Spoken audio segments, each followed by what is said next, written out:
Thank you for visiting Past the Wire TV, the YouTube channel of PastTheWire.com.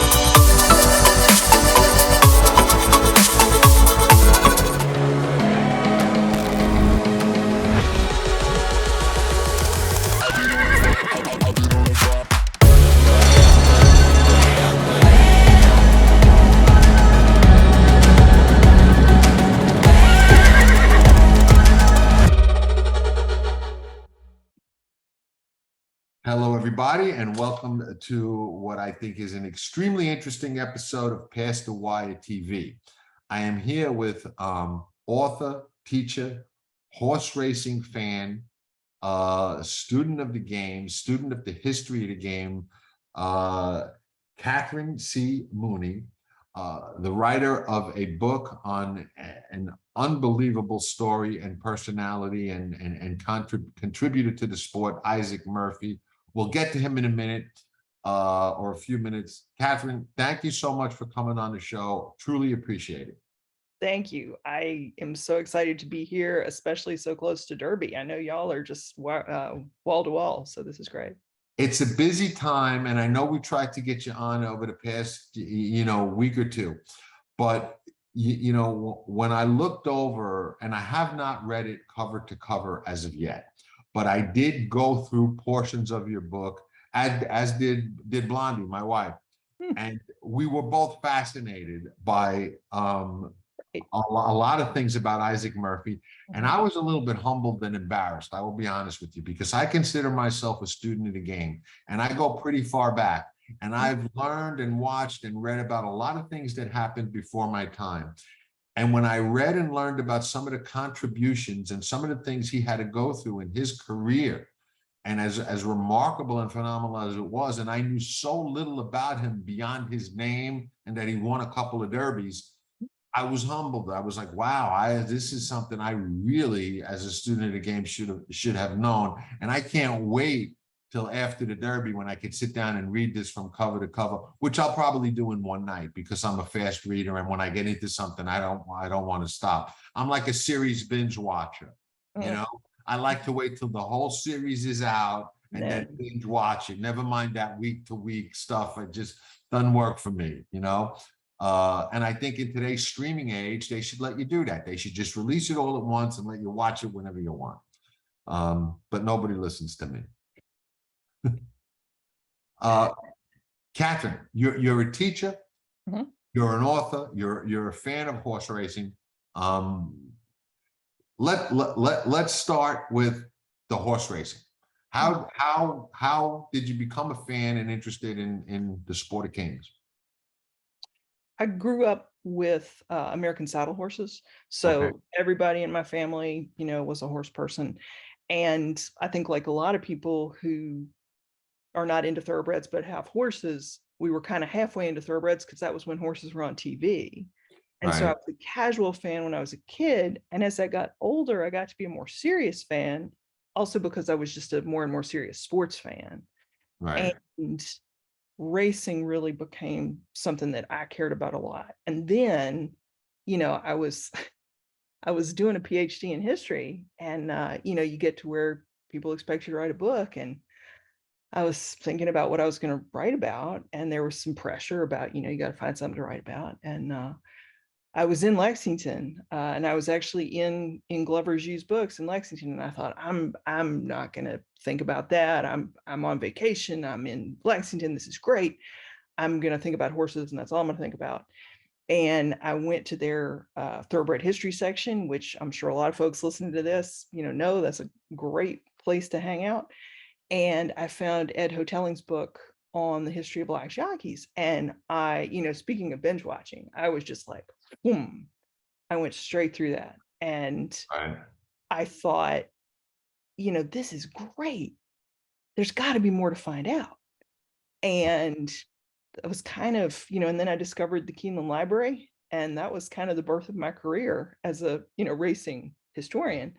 And I have just continued to be more and more of a fan as I've learned about more of the history of the game. Right. Interesting how we get brought into this game in different ways. And one of the things I've noticed about it is that once you become a fan or part of thoroughbred racing, and I like to think we are all part of it, whether we're fans, bettors, owners, trainers, breeders, whatever, it all falls under the same umbrella at some point.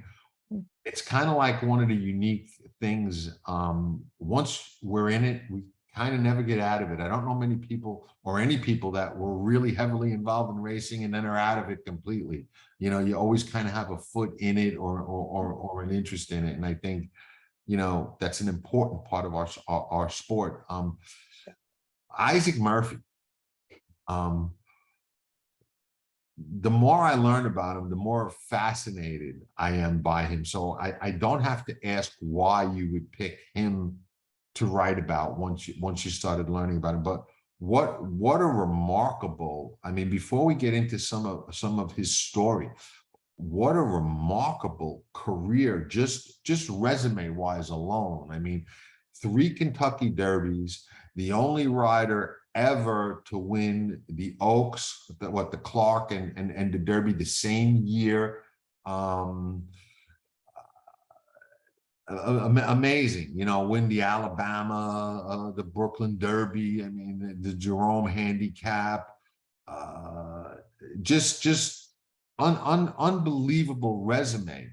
And yet you'll hear riders, and maybe it's just because of how long ago it was, or maybe there's something else there, but his name never comes up when they talk about the greatest of all time. And you'll hear some names from, way back in the past, Eddie Arcaro, Teddy Atkinson, nobody really around today was watching, very few people around were watching those guys ride, unless on film, but their names will come up. His name never comes up. You never hear it. And I find that odd because resume wise, if you're a historian, and so much of our game is based on statistics, he's in the conversation. Even if you never saw him ride, if you just look at what he's accomplished, how do you not put him in the conversation? I mean, not a lot of guys win 3 Derbies. Nobody's ever won those 3 races the same year. The Oaks, just so many. The Suburban, which at that time was a huge race. 4 American Derbies at the time when it was it was a much bigger deal than the Kentucky Derby at the time. 4 American Derbies. And I think the thing he was most proud of was that he would get up to pick up the pieces. Like no matter what he was on, he was going to be in the frame for you. And that's harder to capture, but I think that also really entitles him to a part in the conversation. Right. And like you said, that's something that statistically you can't quantify or capture. But it's interesting you brought that up because it's something that a lot of riders and even top riders are criticized for today. I mean, if you watch on social media, you'll hear riders criticized for, well, they knew they couldn't win, so they didn't bother to finish third. You know what I mean? Which is a disservice really to the owner, trainer, and bettors.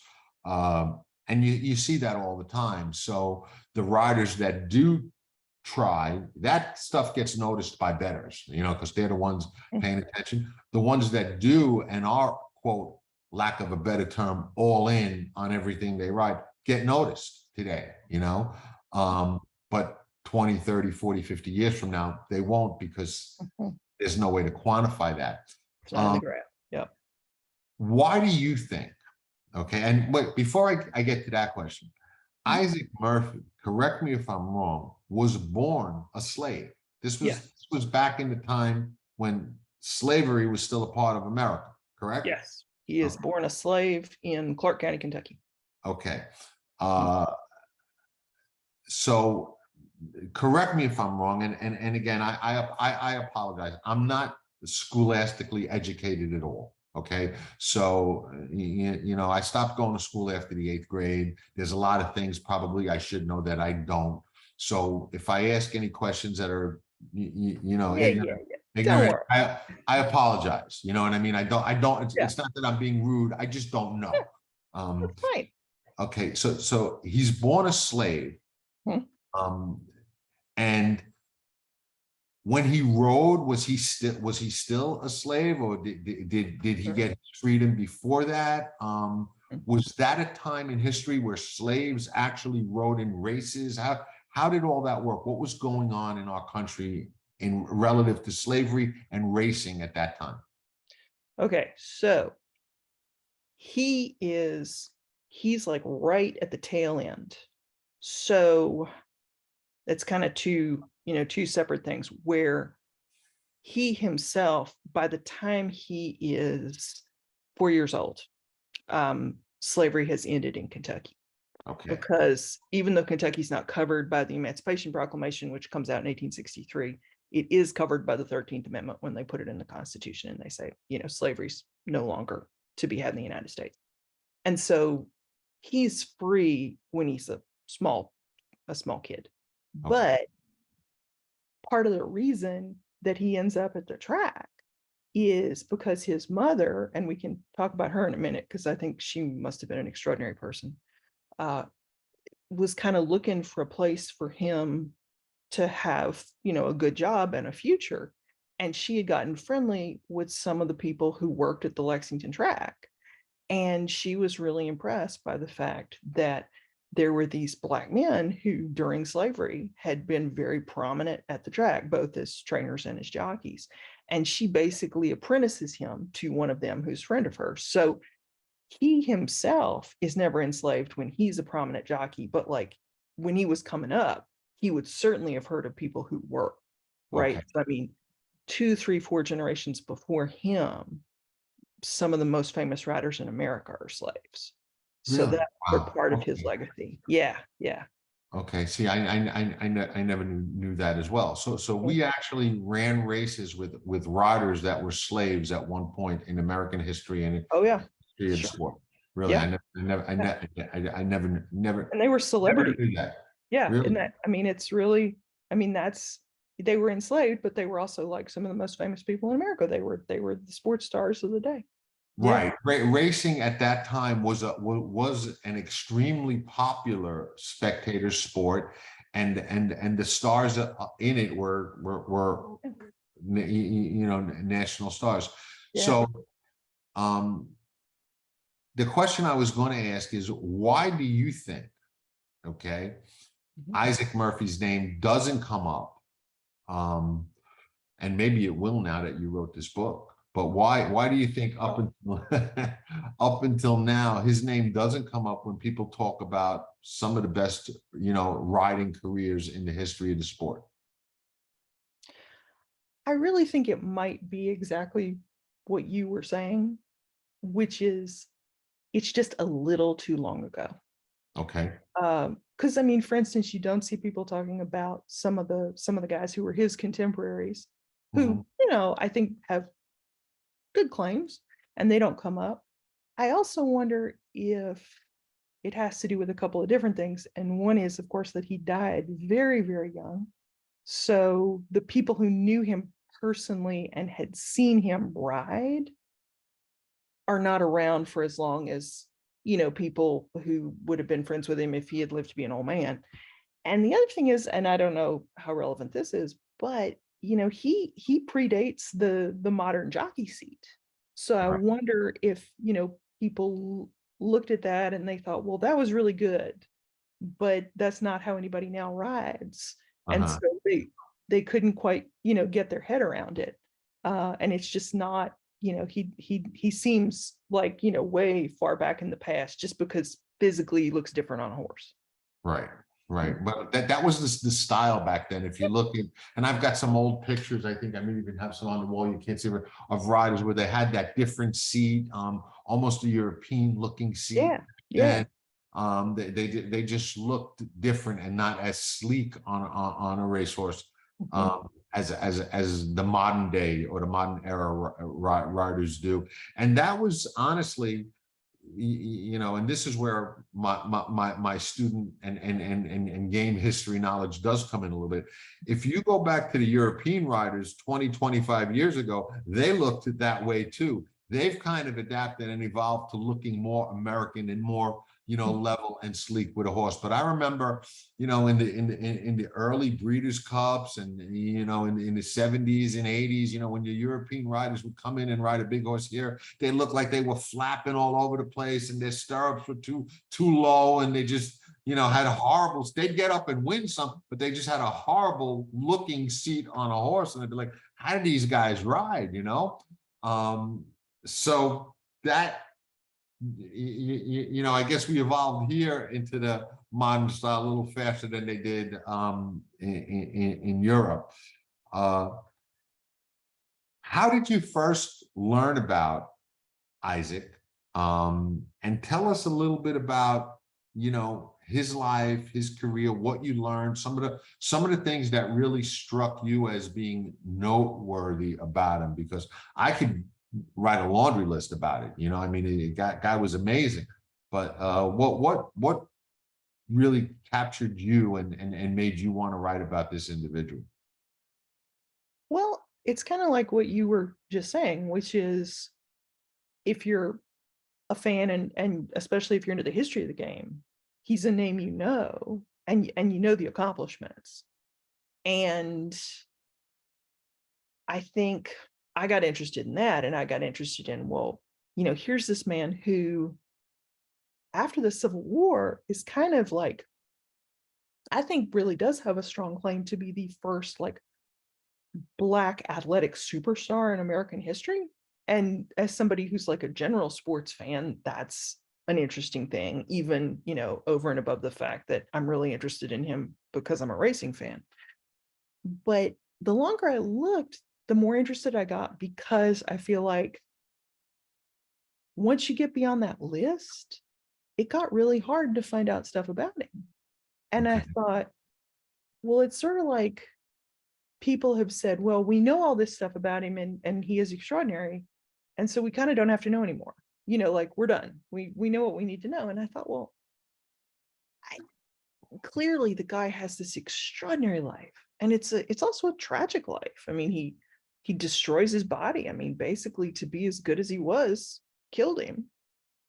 Right. And I want to know more about that. And, I think I was really fortunate, because not that long ago, I think it would have been impossible to write this kind of book, because a lot of people, I think, have been interested in him. And I think just here recently, because of the digitization of a lot of stuff, suddenly it's much easier to find out, much more about him, because he doesn't leave anything, right? We don't have any letters. We don't have any personal stuff. I mean, he's a jockey. He's living out of a suitcase for 8 months of a year. And, so you're really dependent on like government records and newspapers and things like that. And up until, 5 minutes ago, that wasn't, you were kind of just guessing about what you would find. And I had gone through, when I wrote my first book, which has a little section about him, but not, it was kind of as much as I knew at the time. I had gone to Keeneland, which, shameless plug for Keeneland, right? One of the greatest libraries in America, bar none. And I had gone through like, the old thoroughbred records and the Spirit of the Times and all that stuff. And other than that, I was kind of up against a brick wall. And then just here, like right before COVID, there was a lot of new stuff that came out through websites like Ancestry and Fold3, where you can find records that are not necessarily about him, but they're about his mom. And so you can find out a lot more about his childhood and kind of get a sense of the community he lived in. And I think one of the things that really struck me through writing the book was that Lexington itself is a character in the story. I mean, he is so completely, he's a national and international celebrity, but like he's a guy who lived in the East End of Lexington, and like he never lost that, right? He's always hanging out with those people. Those are his people. He's concerned about local stuff. And I thought, unless you understand that this is a Lexington story, you don't fully understand him. Right. I'll tell you something a little interesting and personal about him. The footnote to our conversation. I grew up in Sheepshead Bay, Brooklyn. Okay. Site of one of his greatest victories. Right. Yeah. So Sheepshead Bay was back then the home of a very famous racetrack. So was Coney Island for that matter. But most people nowadays don't know that. But I grew up there, and my parents were racing people. Okay, and they were old. They had me late in life, so they were old and been around a while. And they would tell me, oh, and I would go walk the grounds where Sheepshead Bay Racetrack once stood. Just because I love the sport so much. And you would never know walking around there now that there was ever a historic racetrack there that was such a big part of the sport. Now it was all like, Aqueduct, Belmont, and Saratoga in New York. And I would walk around and say, wow, there was once like a racetrack here, and I would be amazed. And, I remember as a kid, my dad telling me one of the most exciting races was a match race that he was in there, because match races are almost a thing of the past. There's a few here and there, but they're just not around anymore really. And there was just a famous match race, and I think that's where I first learned his name, because my dad had mentioned Isaac Murphy. Oh, he was one of the best riders ever. You'll never hear about him. It was long time ago. But that's, I think, when I first heard his name and knew of him, because I grew up in Sheepshead Bay and my parents were familiar with, that track and that match race that he rode in there, which I think was a dead heat. Wasn't it the match race, or no? He won it on the He wire. did win it. Okay. I know it was very close, right? I think it was like neck and neck the whole way. Oh, and yeah. I remember, asking my dad, was it like the swaps and jaipur race? He's like, no, it was better than it. It was like unbelievable. So I know it was like a really epic race. Studying Salvatore and Tenney, like finding the newspaper, like the New York Sun and the World and all those New York papers talking about that race. I was saying to somebody the other day, I was like, it was one of the very few times in American history where I was like, I wish I had been there. I mean, evidently New York City. I was there 100 years later. Yeah, right. Which is, I mean, hey, I think that's pretty cool. Evidently New York City was supposed to have a city council meeting that day, and they had to cancel it because all those guys had gone to Sheepshead Bay to see the, they were like, we're not bothering with this. And at the end of it, right, people are beside themselves. And at the end of it, the newspaper said, we all left and we thought, okay, I finally seen something that I know I will tell my grandkids. And, and then John Hervey, years later, who lived to see Man of War, somebody says, who's the greatest racehorse you've ever seen, Mr. Hervey? And he says, Salvatore, the day Isaac Murphy rode him against Tenney. I mean, hey, who am I to say, you saw both, so that's one of the extraordinary moments in the history of the game, I think. Right. Let's talk a little bit about, and we'll get to, he died very, very young, obviously. Let's talk a little bit about some of the obstacles and some of the difficulties that he had to overcome just to become a rider and to to get where he got, because it was obviously a different time in America. I guess, lack of a better way of putting it, he was fortunate enough to come at the tail end of slavery and not have to deal with that at, I guess you said when he was 4, so at a young age.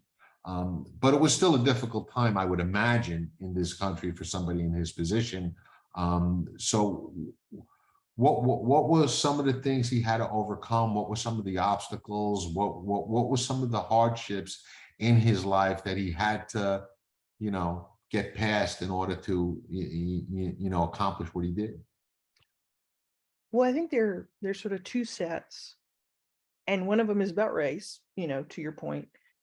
And, even though slavery is over, one of the things you really see if you look at sort of what's going on in Lexington when he's a kid, and then, what's going on in America more broadly when he's older, is that people are, okay, slavery's over, but nobody can agree on what that means. So it's like, okay, well, are we going to have equality then? Like, is that is that just the new thing, or no? Are Black men going to vote? How is this all going to work? And the enforcement of that, and sort of the mechanisms, and just the very practical questions about, okay, so does this mean that Black people can have some sort of leverage in the labor market? Like, can you go out and get a job, and if you don't like it, you can leave? Or, I mean, these are, I think it's really hard, especially when I teach, for people to grasp, how completely very basic stuff that we associate with just normal life had not been the case because of slavery. And so every day when people are sort of living their lives, they're constantly doing these things that they wouldn't have been able to do before.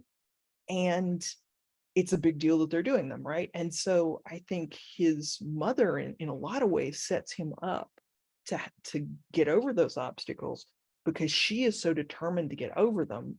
She is herself enslaved, and she marries his father in about 2 years before Isaac's born. And then his father joined the Union Army and died while in the service. So I'm not sure how well he knew his dad. I mean, his dad died when he was really little. But she takes him, she brings him to Lexington, she moves him in with her siblings, and she gets herself a laundry business. She has a bank account. That woman is all over the records that we have. And that must have taken just extraordinary persistence. Because she was an uneducated, early 20s young woman with a very small child. She had just come directly out of slavery, and she is supporting him. She's supporting her siblings, and she is dealing with government bureaucracy. She's dealing with stuff that would daunt somebody who had way more education and background than she did. And I think what motivated her, as far as I can tell, was she was just determined that he was going to have a life and he was going to have possibilities. And so she got him set up with Eli Jordan at the Lexington track when he was about 12. And as far as we can tell, she was worried about his physical safety. Obviously anybody who's sending their kid to the track is worried about their physical safety, especially when they're that young. But and I'm sure she had heard horror stories about what had happened to jockeys. But she was also worried about his physical safety, because there was a lot of violence against young Black men going around in central Kentucky in the 1870s. So I'm sure she just worried about him all the time. But I think one of the reasons that she did zero in on the track as a place to put him was she actually did think the track would be safer for a young Black man than a lot of other places in America at the time. And I think she was right. It was a place where there was a very supportive set of older Black men. There's some mentors who are a little older than he is, like William Walker. And I think there was a long tradition of Black expertise and Black success at the track, even though that had been during slavery. And, when he's coming up, there are people like Ansel Williamson and people like Ed Brown, who's a little older than he is. And those guys are saying, okay, well, what happens, for instance, when you talent spot a horse, like Ed Brown does with Ben Brush, right? And then all of a sudden you're making the money, right? When you pinhook him, you're making the money.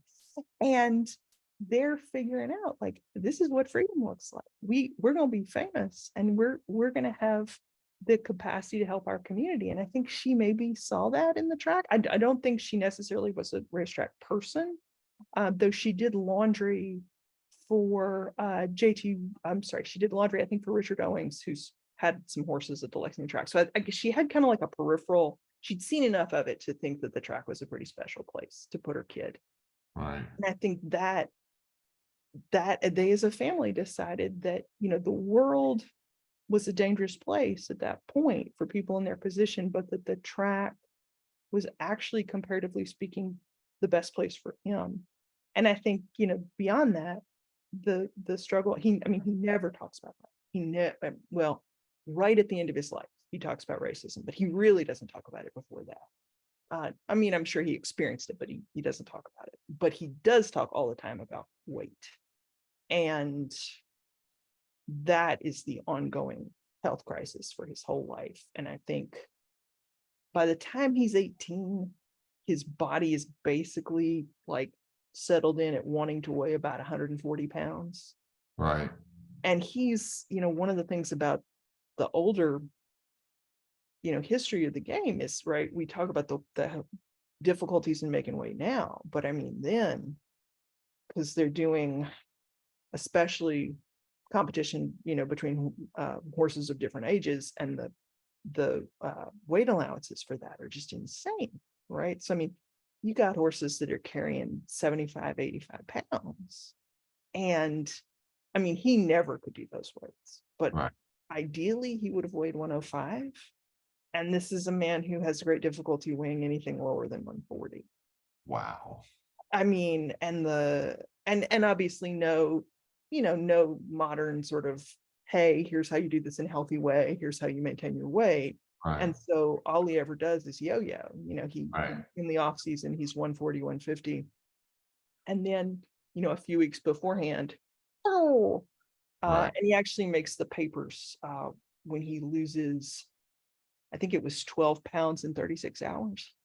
Wow. We can talk some about how he did it, but the truth is, at some point you just think, how could a human body withstand that, right? Even if you did do all this stuff they did with the sweating and the vomiting and all that. Yeah, people don't realize that, that aspect of the game for riders. I remember one day I had pulled into Aqueduct, and I knew everybody there. I used to go all the time, so I used to park in Jockey's parking lot. They knew me to, and so I was kind of allowed. They would look the other way when I drove through, and I would park in the Jockey's parking lot. And one day, a very famous rider, one of the top riders at Aqueduct in the winter, pulled up same time as me. Okay.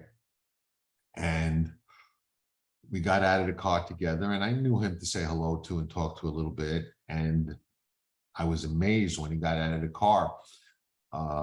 He had on a snowsuit. Okay. And it was all completely covering him up. Okay. Had on one of those wool masks over his face. And he got out of his car, and I'm like, what the heck are you doing? He goes, oh, I was breezing horses at Belmont all morning. And then I drove over here to ride. I got to go sit in the sweat box. I rode here with the heat blasting the whole way. I says, why? He goes, I can maybe lose a half a pound in the ride over. He goes, I got to lose 6 pounds by the first race. I'm like, wow. And I never forgot it. You know what I mean? And this was a daily part of life for some of these guys. You know what I mean? And, now that we're more, health conscious and more in tune with things like you can only imagine the toll that takes on somebody over time. You know what I mean? Isaac Murphy died, I think, when he was 35 years old of heart failure. I think it'd be hard to argue that was not related to that weight fluctuation and that struggle that he had to, go from probably when he was 16 or 17, or I don't know exactly when he started riding. In today's standards, when you look at the races that he won, and we discussed how that's unquestionably not just Hall of Fame, but greatest ever category, all right, discussion. What's more remarkable is we go so much by percentages nowadays. Okay, win percentages. Okay, and I don't know if you've looked into this at all, but after he retired with just over 1,500 mounts. Okay, he won 538 of them. Okay, that's like 34% win ratio, which is unheard of. A short time before that, so it went down, I guess, his last year or two, you know, but he was actually riding, okay, at 44% after his first 1,400 plus mounts. I think for 1,410, 1,415 mounts, he had won 40 something percent of his races. Yeah. It's unheard of.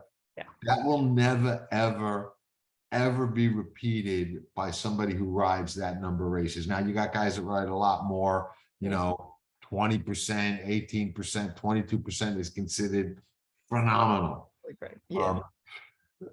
40% winning for a rider that's ridden 1,500 races. I mean, come on, it's literally something that will never be repeated in our sport. You know, it's like a record that will never, you know, just never going to be equal. How tall was Isaac Murphy? I've really wondered about that. I don't have an accurate measurement. They talk about that he's a little taller than you imagine he would be, but people think they get fooled and that he's actually shorter because he's so broad. And I think he was very, very muscular. I mean, he had like tremendous upper body strength. I think he was really built.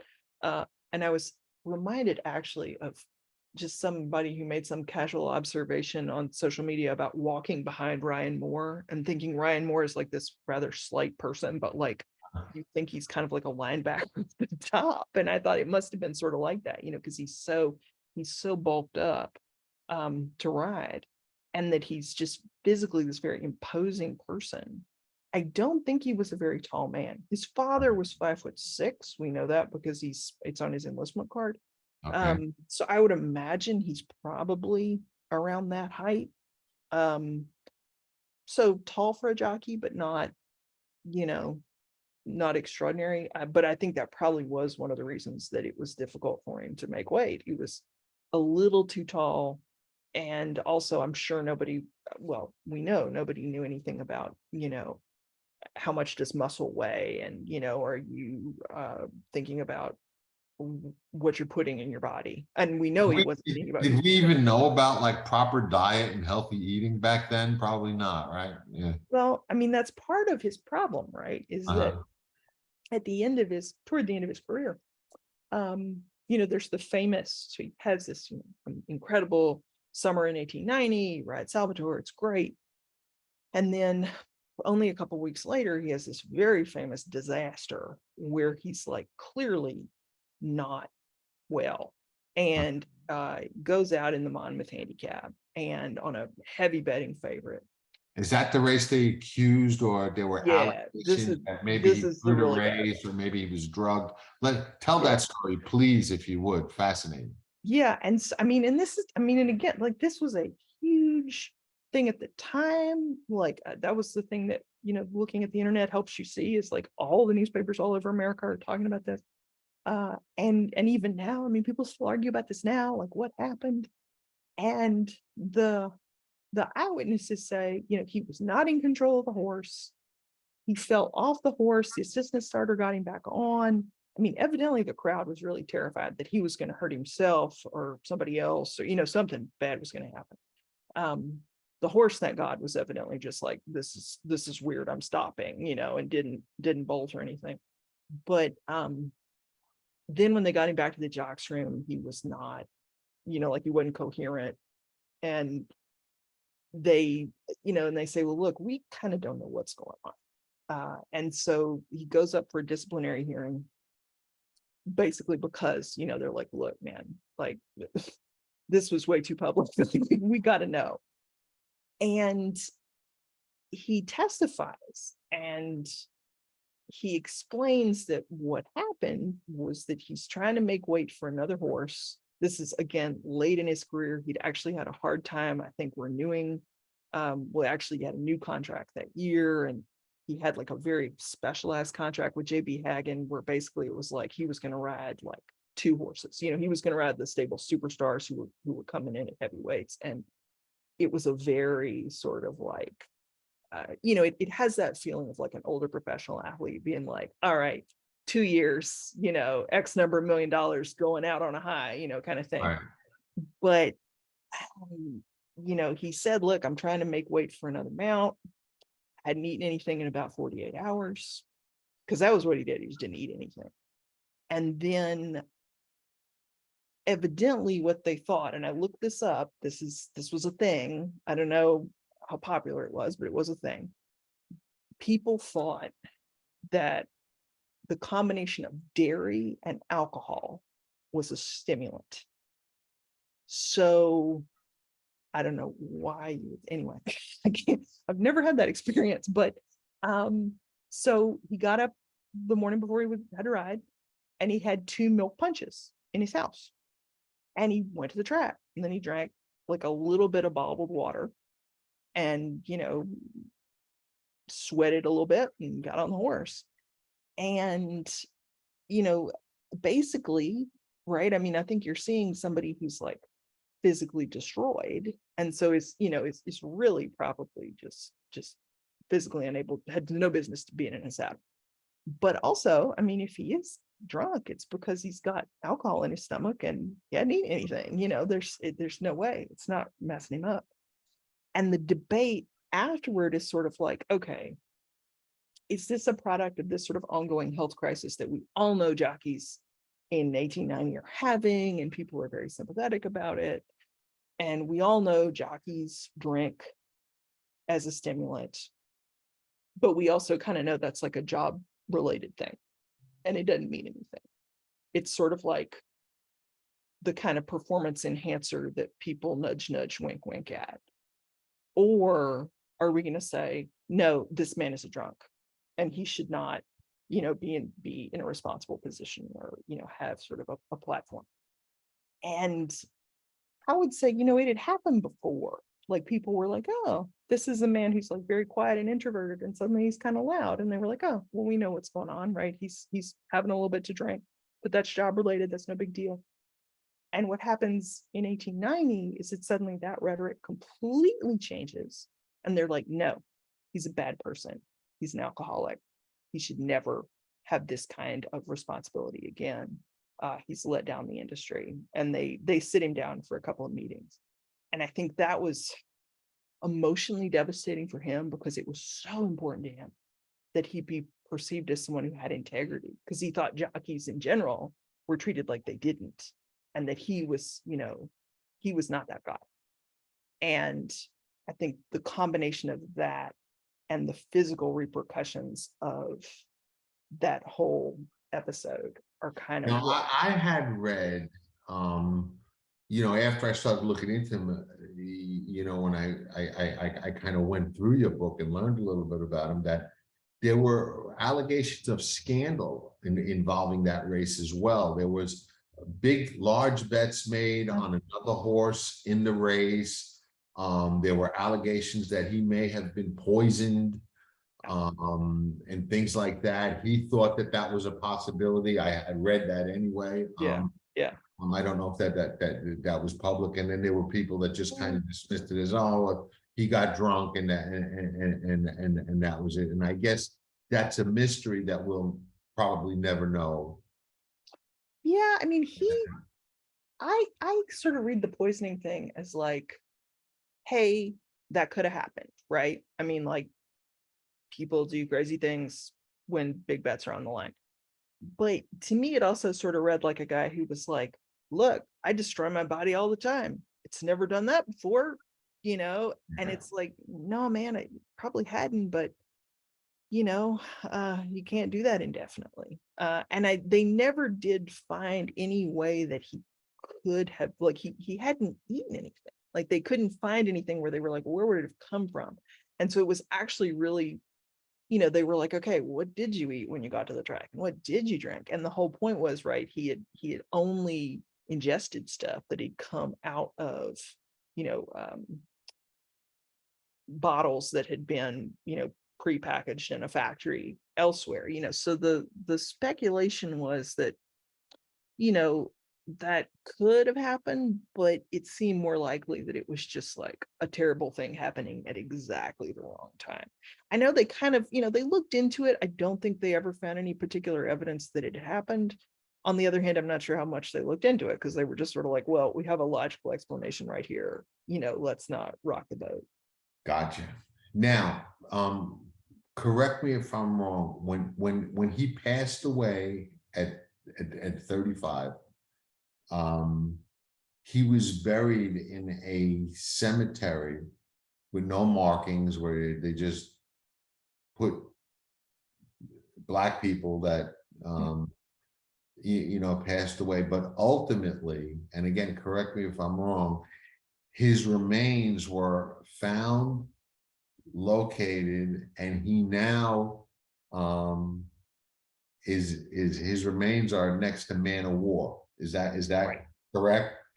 Right. So they bury him in the African American cemetery in Lexington, which is on 7th Street, Okay. and which is now, right, has been completely redone. The people in the community have worked really hard. That place is amazing.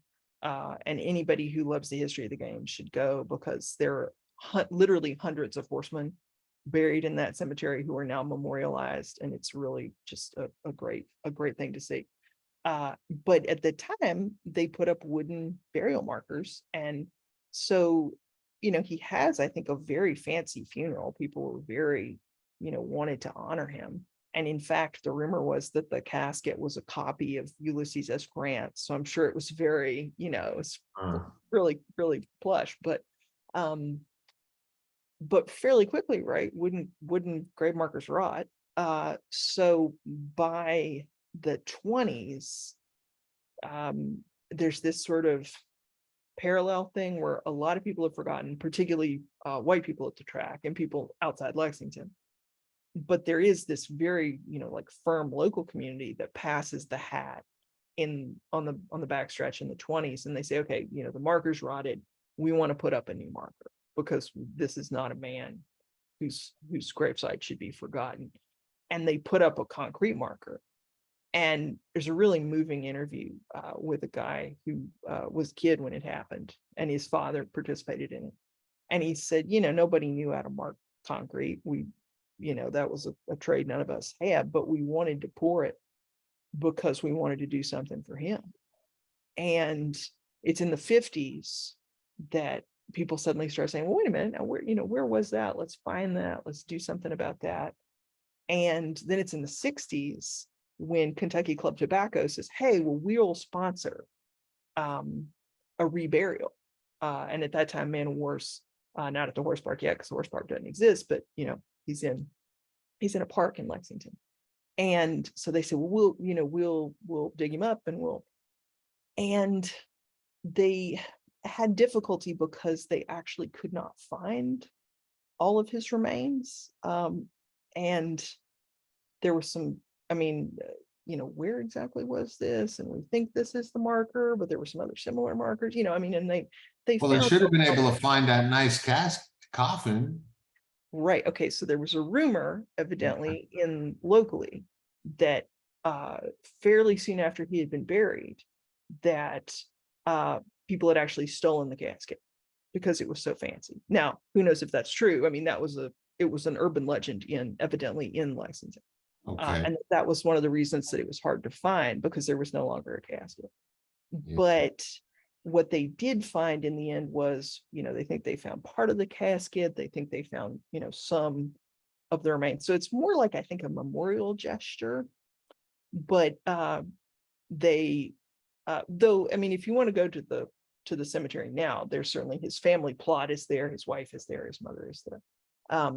And, some of his remains may still be there, I'm not sure. But he is memorialized first in the park next to Man of War, and next to Man of War in the horse park now. And that dates from the 70s. And the horse park has actually recently refurbished his memorial, and they've really made it, real nice. Right. What are some other, and I don't think you should tell the whole story, but what are some other things in the book that might interest potential readers, because I'm fascinated by his story and want to read it as a student of the game, and just someone who's fascinated by the history of the sport. But before we talk about some modern issues in the sport and how things have changed and maybe not changed, what are some things in the book that you can kind of hint about him that people might find interesting that we haven't touched on? Well, I tried to put as many races as possible in the in the book because that was what I would want to read. Um, Uh-huh.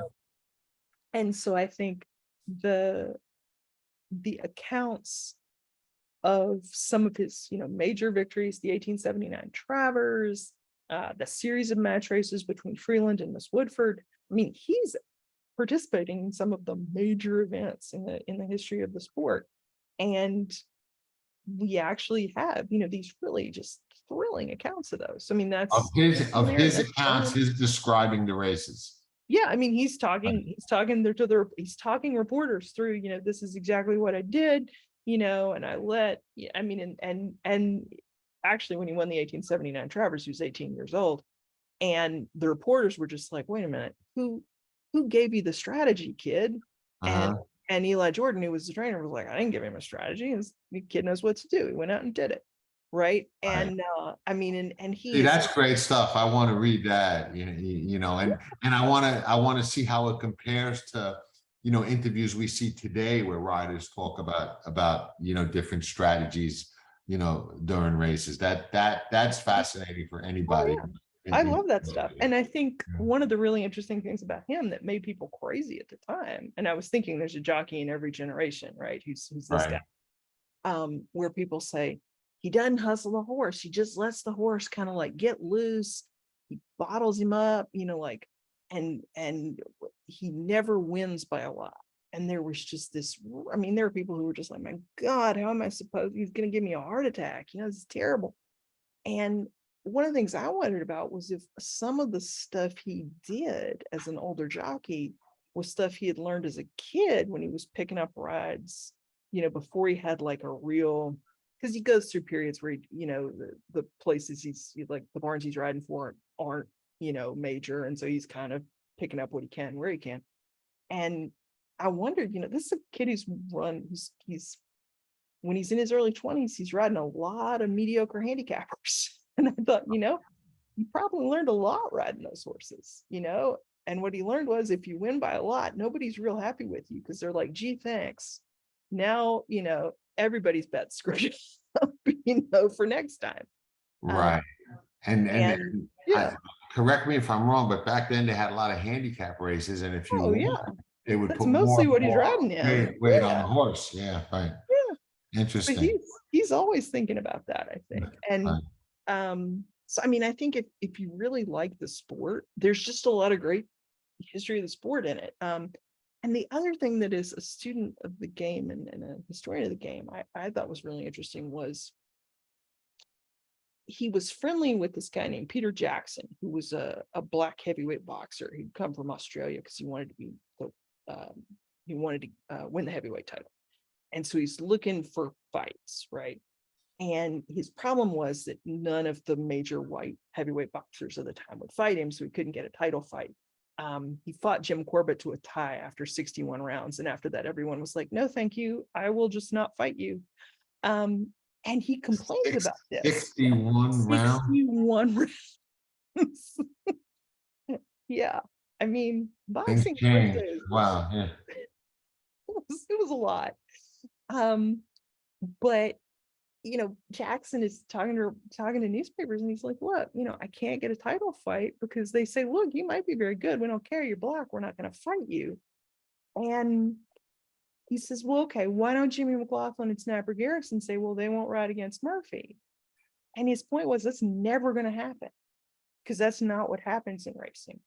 And I thought that was so interesting as a fan because like I feel like a lot of the marketing problem that racing talks about having is that people have this sense that it's like this snobby, like people aren't welcome and this is not a game for everybody and that kind of thing. And I thought, wait a minute, okay, so in 1890 racing is being held up as like by other sports and by other athletes is, hey, why doesn't my sport have that kind of, philosophy about competition among the best?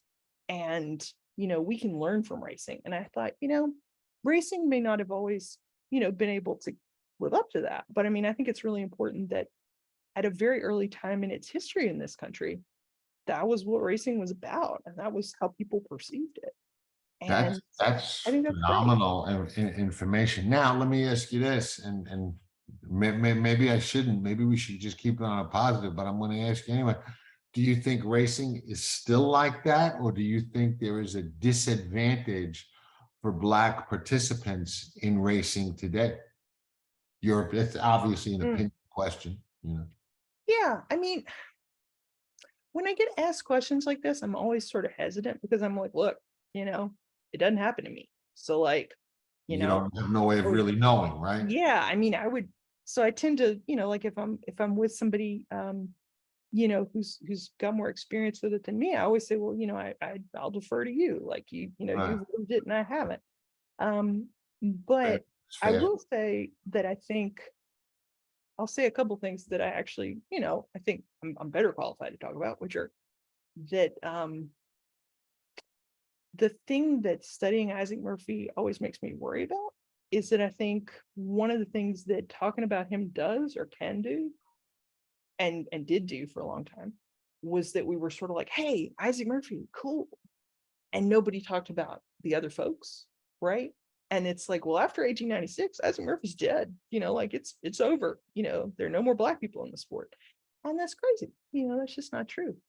And there's some stuff in the book about, he's kind of at the leading edge of the end of the period of really significant Black celebrity in the sport. And, and there's a little bit in the book about kind of why that happened and how that was related to politics at the time and all that. And I think the really extraordinary thing about Black folks who continued in the sport after that and are, in many cases, 3, 4, 5 generations still around is that, we can, as historians, tend to act like, oh, well, it's over. Racism happened, it's over. And that's not true because people stayed. They were like, no, this is my sport. This is my game. This is what I want to pass on to my kids. And to me, that's the story we ought to tell, and that's the story we ought to celebrate. And I think Isaac Murphy would agree, right? Because some of those people were his friends. Yeah, no, and I think that's a great point and a really positive, good look for racing, especially at that time. It really is. Fascinating story, Captain. Really fascinating individual. Unbelievable accomplishments. I'm so glad that you wrote the book and kind of enlightened me about him.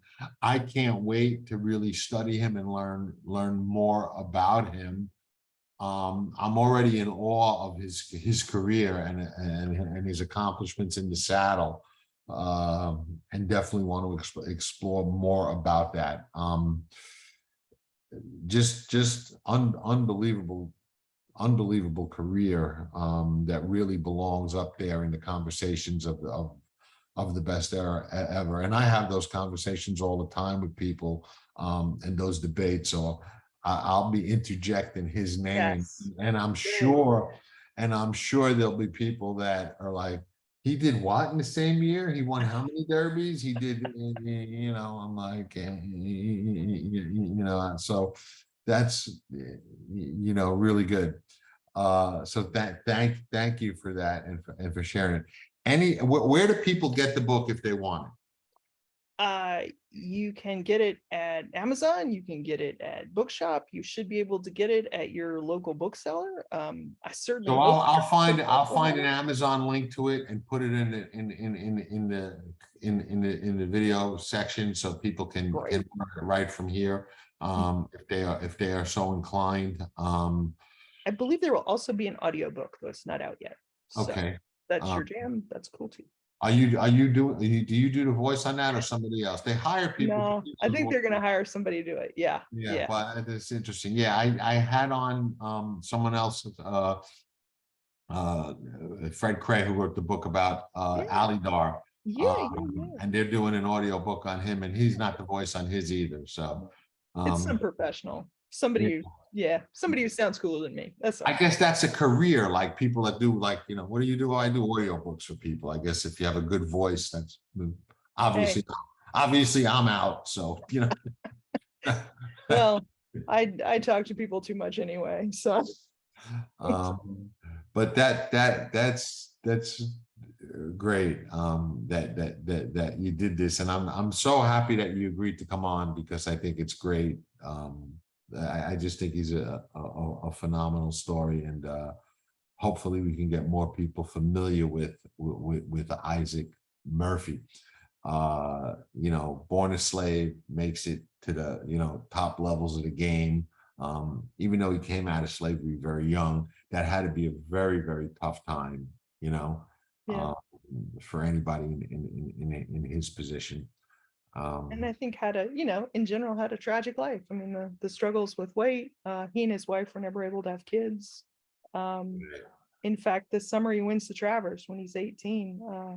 Is it still devastates me whenever I think about it that his mother, who had worked so hard to get him there, and she must have been so proud of him. She was 39. I mean, she's younger than me, and she died of cancer that summer. Really, that's I some. mean, my God. I mean, what a family, I mean, to have struggled so hard and overcome so much. I And would love to know how many jockeys won the Travers. Obviously, being from New York and spending every summer at Saratoga, Travers is one of my favorite races. So I'm trying to think how many 18-year-olds won yeah, Travers, that's if true. any, if Yeah, any. yeah, yeah. And Um, they beat a superstar too, right? he might be the only one or one of two.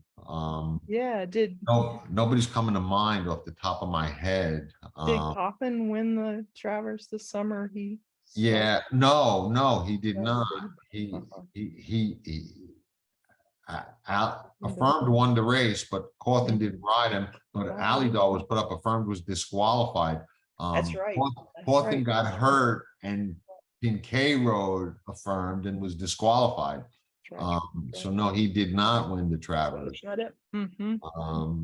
So Isaac Murphy may be the youngest and only 18-year-old Travers winner Yep. out there. Yep. And that was his, I mean, for Travers fans, right? I mean, that was before the Derby. That was when the Travers was the marquee, 3-year-old race. And it was a Right, really exactly. big deal. Yeah. Exactly. And some people don't even realize that the Travers was the race before the Derby. Yeah. Yeah. And he is not the only former slave to have won the Travers, right? The Right. Travers has a really storied history in Right. the 19th century. So. See, I'm not even familiar with that. How many slaves actually won the Travers? So that's another interesting point in history. So there are actually several jockeys who were slaves that won the Travers at Saratoga while they were in fact slaves. Well, there's one who's really interesting to me because it's not clear to me if he had escaped slavery and made his way to Saratoga and won, or if there had been some paperwork done so he was technically free by that point. But yeah, he's in slavery. His name is Abe Hawkins. He's in slavery, and that's the last paperwork record we have. And then suddenly, a few months later, there he is in Saratoga, winning the Travers. Wow. Yeah. Uh, Speaking of things, I'd love to know how that happened. Yeah, no, it's a remarkable history that the Sport of Kings has. It really does. And as much as we know about it, we learned Always today more. that there's a lot we don't know about it. Always more. It's got an unbelievable history. Katherine, again, I can't thank you enough for coming on. It was an absolute pleasure meeting you, and talking to you about your book, which, like I said, this week is a crazy week for me leading up to the Derby, but the 2 weeks before, in between the Preakness and the Derby, that first week, I'm definitely going cover to cover All right. on this That's what I book like to right hear. here. I've got my copy. Excellent. I That's what I like can't to hear. I can't wait, to really dig into it. And I'll be emailing you with questions. You can count on that. Because Okay, I'll look did you forward to find it. out this, or did you look into this? Because I'm very Yeah. inquisitive, and once I get into something, I like to know everything. You know what I mean? Or I may hit you with did you know this? Because I Hey, may find something out. I would, Probably not, because I have a feeling you really did your homework on this guy. But but hey, you never know, right? when I'm fascinated, I just try and find out everything. It's just my Good. That's what personal. I believe in that. I'm for that. Yeah. So, but thank you so much for coming on the show. I'll put a link to the book, in the write up to the video. I'll stop recording now. We can say goodbye quickly off Okay. camera, because I respect and appreciate your time. But thank you so much. Thank you.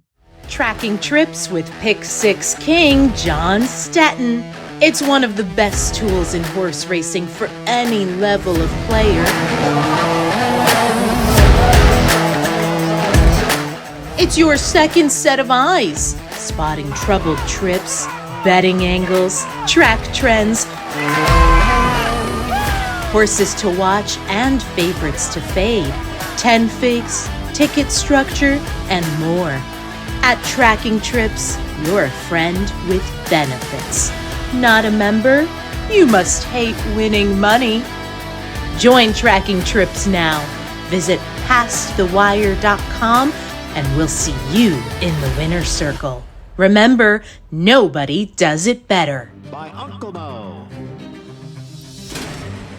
And they're off in the Remsen.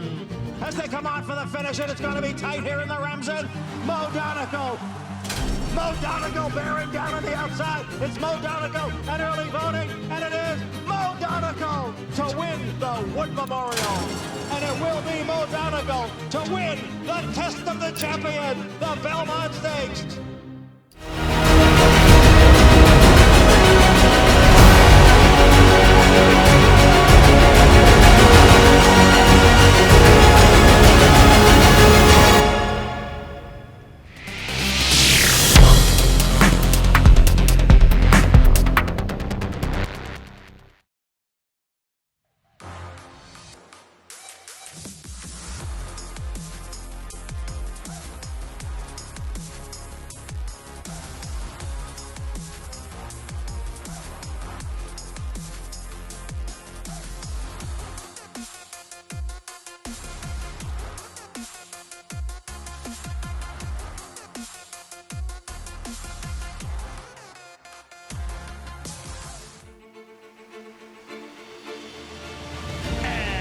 They're off in the Curlin, Florida Derby.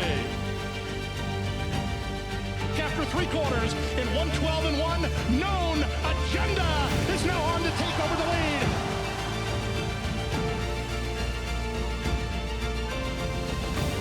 It's Known Agenda for St. Elias Stable.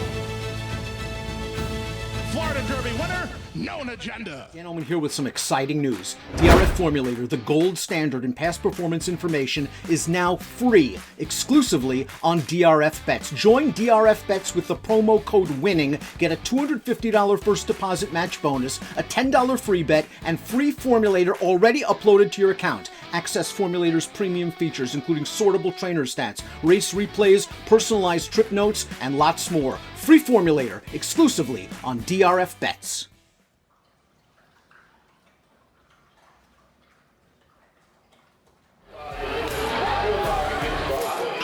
Nobody does it better.